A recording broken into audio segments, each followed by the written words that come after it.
금년 저희 교회의 비전이 무엇이죠? 복음으로, 다시 한번, 주보 맨 앞에 있어요. 다시 한번 시작. 아멘. 다시 한번 복음으로 세워가는 공동체 시작. 복음으로 세워가는 공동체. 아멘. 복음으로 세워가는 공동체입니다. 복음이 답이라는 것이죠. 그런데 복음 이야기는 교회에 들어오면서부터 여러분은 많이 들어왔습니다. 그런데 복음이 무엇이냐고 질문하면 망설여집니다. 너무 귀한 단어이고 너무 웅장한 단어이기 때문입니다. 복음이란 무엇인가 한마디 한 문장으로 한다면 하나님께서 예수 그리스도를 통해서 우리를 죄에서 구원하셔 주셨다는 선포, 이것이 바로 기쁜 소식이고 복음인 줄 믿습니다.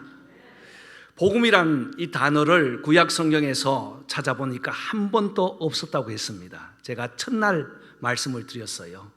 그래서 복음을 구약에서 좀 더 연구하고 찾아보자 해서 찾아보니까 책이 한 권 있었는데 로이드 존스 목사님의 구약에서 찾은 복음이라는 책 제목을 발견하고 한국의 책을 오더해서 지난 엊그제 받았습니다.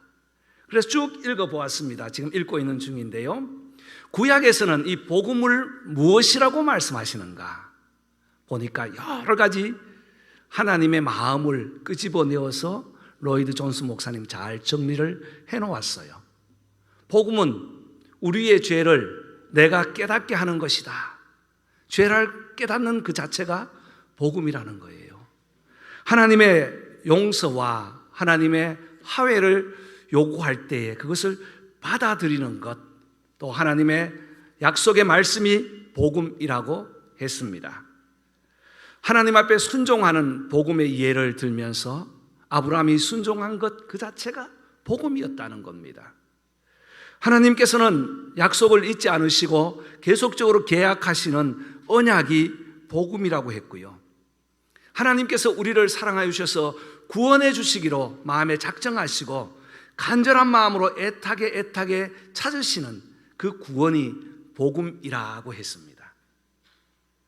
여러분 책 읽고 싶은 분은 빌려드리겠습니다. 두꺼워서 못 읽는다고 하겠지요? 괜찮습니다. 재밌더라고요. 신약 성경에서는 복음이란 말이 물론 사복음 전체가 복음서입니다만 로마서에 가장 많이 나오고 있습니다. 그래서 로마서 중심에서 복음에 대한 말씀을 계속 전하고 있습니다. 로마서 오늘 함께 읽은 11장은 1장에서 11장까지의 마지막 결론과 같은 내용이에요. 로마서를 두 부분으로 나눈다면 1장부터 11장까지는 죄가 무엇이고 어떻게 구원을 받고 구원받는 길이 무엇인지를 잘 가르쳐주는 원리, 즉 교리, 이론과 같습니다. 그런데 12장부터는 이 원리를 가진 성도들이 어떻게 살아야 하는가.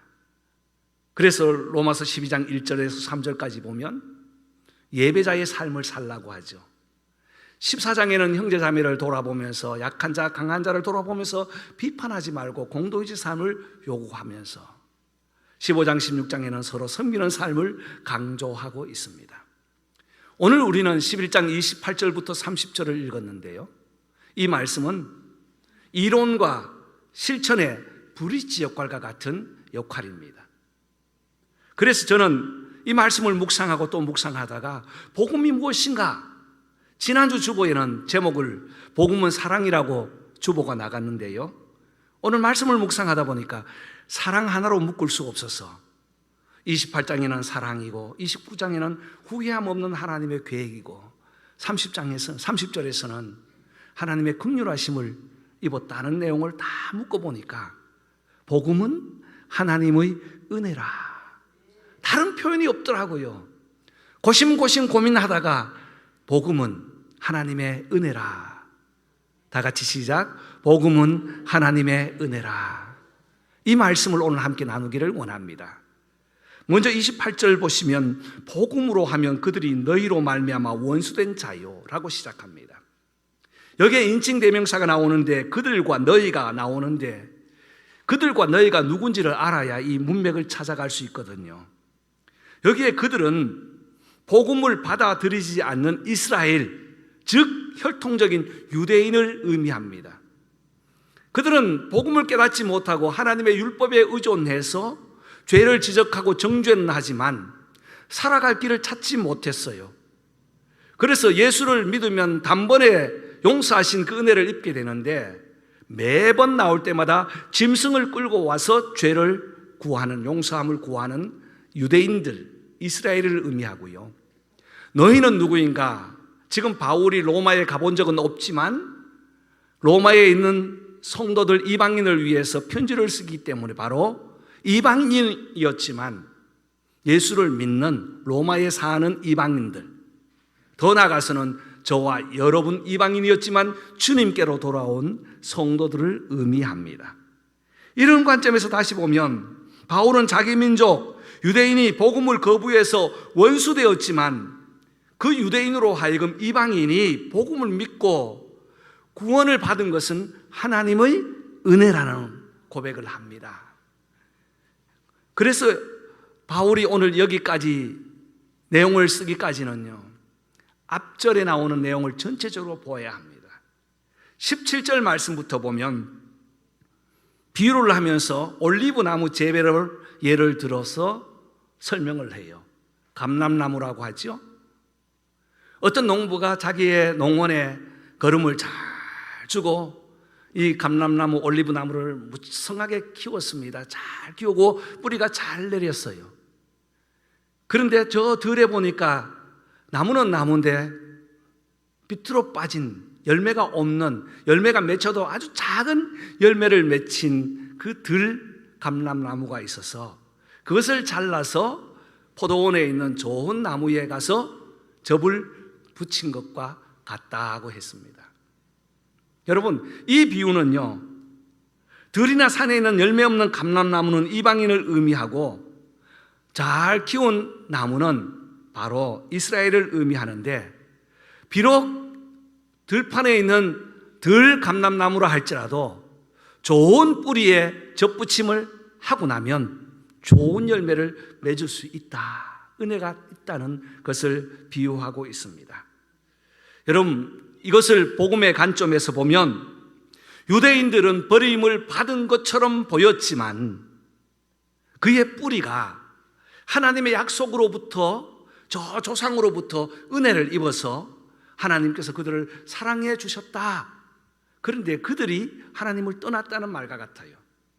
그러나 하나님의 은혜를 입지 못한 들에 있는 그 감람나무를 찍어서 접붙임을 했더니 좋은 열매를 많이 맺게 되었다는 것입니다. 이것이 바로 끊임없는 하나님의 사랑이라고 봅니다. 하나님은 우리를 버리지 않으시고 사랑하셨습니다. 지난주에 집 나간 탕자 비유를 들었습니다만 다시 한번 말씀드리면, 어떤 자식이 부모의 말을 듣지 않고 자기 맘대로 부모에게 대들고 반항하다가 집을 뛰쳐나갔습니다. 자식 입장에서 보면 불효자식이에요. 부모 입장에서 봐도 불효자식입니다. 주위의 사람들은 저 가정은 끝나서 저 자식은 어릴 때부터 보니까 씨가 노랗더라. 노란 건 맞는지 모르겠어요. 씨가 그렇더라. 어릴 때부터 반항하고 반항하더니 결국은 집 뛰쳐나갔구나, 끝났다고 평가를 합니다. 그러나 부모 입장에서는 어떻습니까? 그날부터 문 열어놓고 자식을 기다리잖아요. 이것이 부모 마음 아니겠습니까? 아들의 태도는 멀어졌지만 아들의 입장은 부모에게서 떠났다고 생각할지 몰라도 부모의 마음에는 자식을 기다리는, 사랑하는 그 마음, 부모의 사랑이 취소되지 않았다는 겁니다. 언제든지 돌아오면 두 팔 벌리고 안아주는 그 준비가 되어 있는 부모의 마음처럼 이방인 너희들이 나갔지만 주님께 돌아가면 안아주시고, 유대인 너희들도 은혜를 몰랐지만 다시 주님께 돌아오면 받아주겠다는 약속이 바로 하나님의 끊임없고 변함없는 사랑인 줄 믿습니다. 그렇습니다. 우리가 깨닫지 못하여도 하나님은 여전히 우리를 사랑하십니다. 아멘이시죠? 그래서 하나님이 세상을 이처럼 사랑하사 독생자를 주셨으니 이처럼 사랑했대요. 이 한 구절 요한복음 3장 16절은 우리가 어릴 때부터 외워왔고 많이 외쳐왔지만 그 사랑을 깨닫고 그 사랑에 감사하는 순간 우리는 하나님의 사랑을 입게 된다는 것입니다. 이 사랑을 어떻게 해야 될까요? 요한은 요한 1서 3장 16절에서 우리 주님이 너희를 위하여 죽으셨음을 믿는다면 너희들도 나가서 형제 자매를 위하여 생명을 기꺼이 내어놓고 사랑하라, 이렇게 결론을 맺습니다. 사랑하는 성도 여러분, 우리는 지금 하나님의 사랑을 듬뿍 받고 계시는 줄 믿습니다. 나중에 믿었든 일찍 믿었든 혈통적으로 믿었던 우리 가정의 가문에서 아무도 예수를 믿지 않다가 내가 처음으로 믿었던 간에 하나님은 여전히 끊임없이 사랑하고 계십니다. 이것이 하나님의 은혜라는 사실입니다. 하나님의 사랑이 오늘 예배드리는 저와 여러분에게, 여러분의 가정에게, 오늘 연약한 중에도 나온 우리 서경희 권사님과 그 가족들에게도 함께하기를 주님의 이름으로 축복합니다. 두 번째 하나님의 은혜는요, 복음은 29절 말씀이에요. 같이 읽어볼까요? 시작. 하나님의 은사와 부르심에는 후회하심이 없느니라. 후회라는 단어가 성경에 종종 나옵니다. 창세기 6장 6절 보면 땅 위에 사람 지었음을 한탄하사 마음에 근심하시고 후회했다는 표현이 나와요. 하나님이 사람을 만드시고 번성하게 해주셨는데 죄가 관영하여서 폐괴하였더라. 깨져서 이제는 붙일 수 없을 만큼 되었더라는 겁니다. 그때 사람의 죄악이 극도로 넘치자 사람 창조한 것을 한탄하셨다. 하나님께서 백성들의 요구에 따라서 사울을 이스라엘 왕으로 세웠는데 사울이 하나님의 은혜를 저버리고 자기의 고집과 아집으로 나라를 다스리려고 할 때에 사무엘상 15장 11절 내가 사울을 왕으로 세운 것을 후회하노니 그가 돌이켜서 나를 따르지 아니하며 내 명령을 행하지 아니하였습니다. 하나님의 말씀을 따르지 않을 때 아버지의 마음은 답답하고 안타깝고 후회한다는 말씀입니다. 여러분, 이것을 잘못 해석하면요, 하나님의 잘못을 인정하고 후회했다고 생각할 수가 있는데 결코 아닙니다. 이 말을 신학적으로 말하면 조금 어려운 말인데요, 신인 동형 동성론이라는 거예요. 뭐냐면 우리는 우리가 경험한 만큼만 깨닫게 됩니다. 우리가 느낀 만큼만 말하게 되고요. 그런데 이 표현을 하나님께서는 우리에게 어떻게 아버지의 마음을 전달할 수가 없어서 내가 후회했다, 이 말은 내가 너희들의 마음에 내려가 보니까 그토록 마음이 아프고 안타까웠다는 거예요. 돌이킬 수 없는 사랑을 가지고 있는데도 너희들은 돌아오지 않고 깨닫지 않고 있다는 안타까운 마음을 우리 인간의 마음과 감정으로 표현한 것이 바로 후회하심이 없다는 겁니다. 하나님은 후회하지 않는 분이십니다. 하는 분이십니까? 아니에요. 하나님이 후회하시면 하나님의 계획이 다 부족합니다. 해놓고 후회하고 뭐 만들어놓고 후회하신다면, 그래서 천지를 창조하시고 하나님께서 보시기에 좋았더라고 하셨어요. 완벽했다는 겁니다. 완전했다는 겁니다. 후회함이 없다는 거예요. 왜냐하면 하나님은 완전하시기 때문입니다. 모든 속성에서 완전하십니다. 하나님의 지혜와 능력이 완전하십니다. 그래서 전지전능하신 하나님이라고 하죠.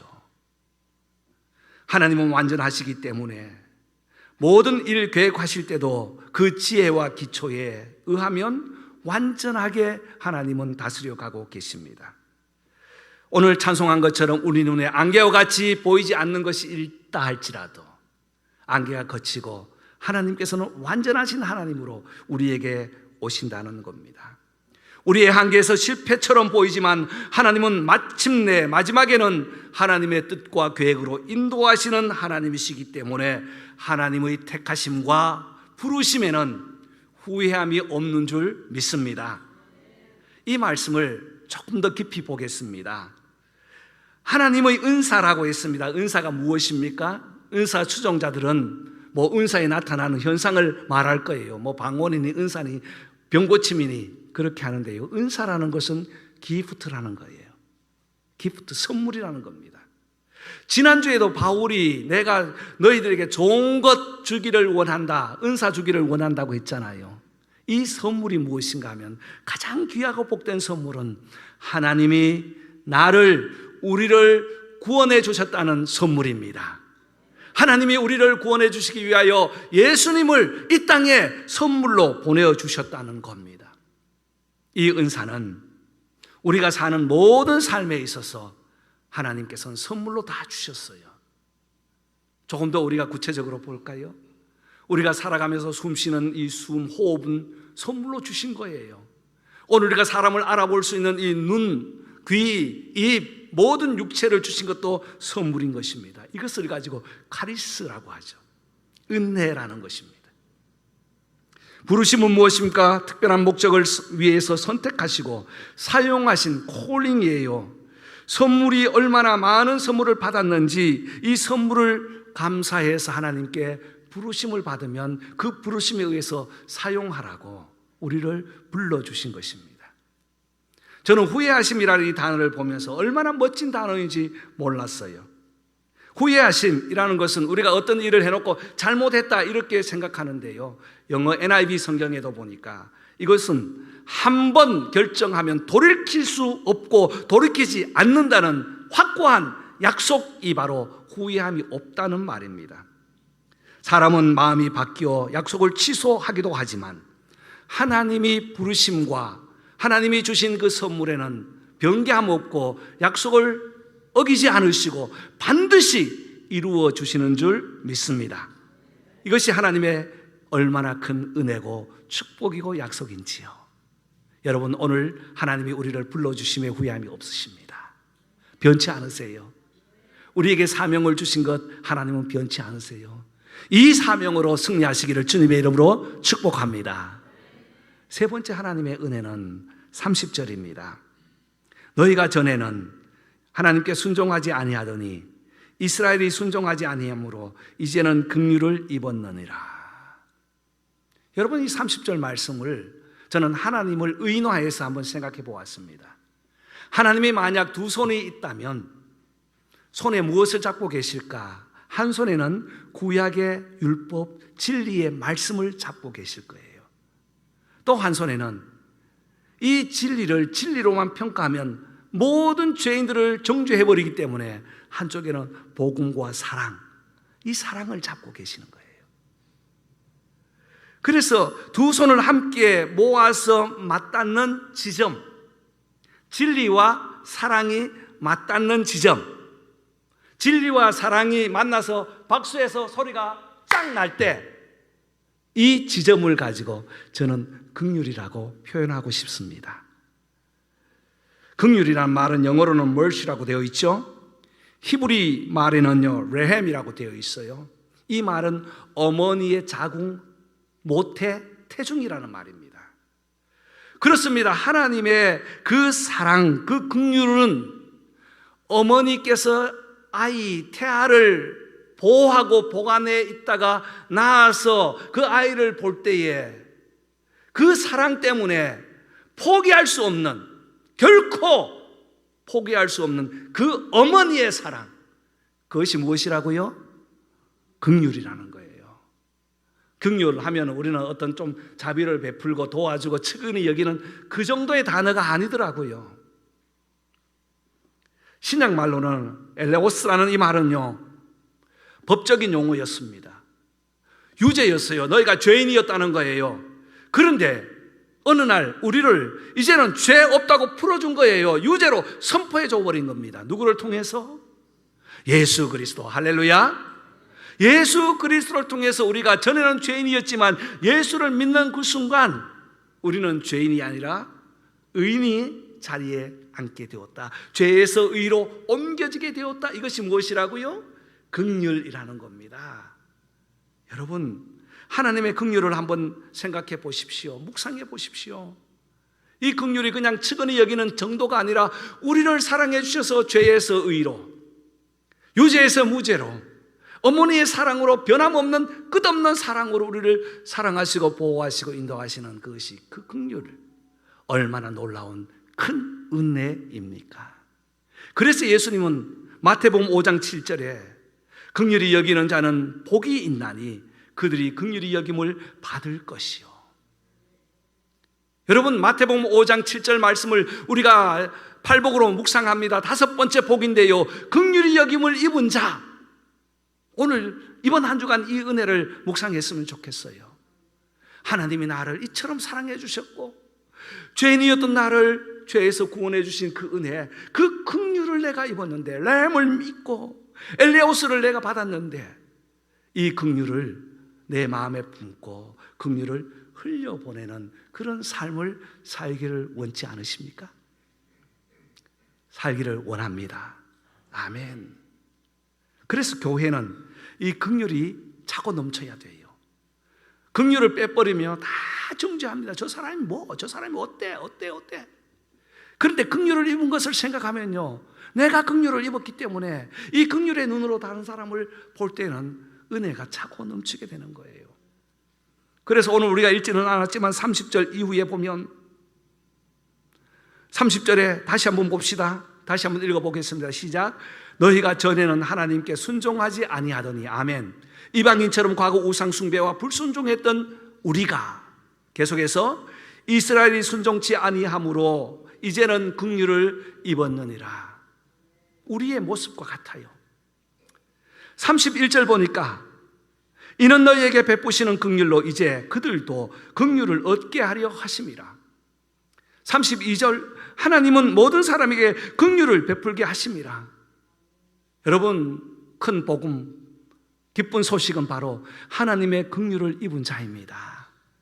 우리 한번 고백합시다. 나도 하는데 사람 손가락처럼 나도 이렇게 하면 안 되잖아요. 다시 한번 나도. 네, 손집에 두고 오셨습니까? 나도 긍휼을 입었노라. 여러분, 긍휼 입으셨습니까? 정말 입으셨어요? 그러면 긍휼을 흘러보내는 축복의 통로가 되시기를 바랍니다. 저와 여러분 모두 전에는 순종치 아니하는 자였습니다. 그러나 긍휼에 풍성하신 하나님이 먼저 찾아오셔서 손 내미시고 우리를 이끌어 부르셔서 오늘 또 긍휼을 입혀주신 줄 믿습니다. 아멘. 그렇습니다. 교회는 정죄 자리가 아니라 사랑과 은혜와 긍휼의 자리입니다. 판단의 자리가 아니라 긍휼이 흘러가는 자리입니다. 오늘 긍휼이라는 단어를 다시 한번 묵상해 보았습니다. 사랑하는 성도 여러분, 오늘 광고에 2월 마지막 주에 직분자 선출 광고를 했습니다. 앞서 약 1년 전에 장로님들과 당회에서 이미 모여서 의논을 하고 1년 동안 기도하며 기다려 왔습니다. 저도 역시 디모데 3장을 근거해서 추천된 분들의 신앙을 1년 동안 지켜보았습니다.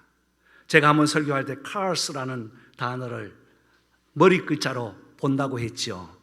첫 번째는 C는 그분의 캐릭터가 어떻게 변화되고 있는가. 전에는 완고하고 급하고 막 사람 보면 지적했는데 어떻게 변화되고 있는가. 그 다음에 신앙에 임하는 애티튜드, 자세가 어떤가. 그리고 사람들과의 관계가 어떤가, 릴레이션십을 보았습니다. 그리고 교회를 섬기는 스킬을 보았어요. 그래서 CARS라고 저는 머리 약자로 저에게도 적용을 하고 성도들에게도 돌아보고 그렇게 해왔습니다. 많은 분들이 잘 성장하고 다듬어져 가고 있어서 이제 3주년을 맞이해서 일꾼을 세우려고 합니다. 5분을 선택을 해서 추천을 받았습니다. 어떤 분은 지금도 나는 자격이 없어요 하는 분이 계세요. 여러분, 자격 있는 사람은 아무도 없습니다. 자격 있어서 일꾼으로 세우는 것이 아니라 일하라고 세우는 거예요. 못하라고? 일하라고요. 나는 자격 없습니다. 맞습니다. 겸손하게 자격 없어요. 그런데 오늘부터 일하라고. 그렇게 일을 해서 하나님께 영광 돌리려고 우리가 선택을 하고 1년 동안 기도해 왔습니다. 혹 여러분 가운데 지금도 그런 생각을 가지셨다면 추천되신 분 제가 미리 통보를 해드렸습니다. 오늘부터는 그렇군요, 일하라고 세워주시는군요 라고 겸손하게 순종하시기를 소망합니다. 아멘 소리가 좀 작은 것 같아요. 누가 추천됐는지 아직 모르시니까요. 이번 한 주간 여러분 누가 추천됐니? 하고 전화하고 물을 필요 없어요. 겸허하게 기도하십시오. 겸허하게 기도하십시오. 그리고 앞으로 우리가 이제 선택을 할 때에 어떤 방법을 사용할지 모르지만 저 사람이 뭐 이렇게 추천됐냐고 말할 필요가 없습니다.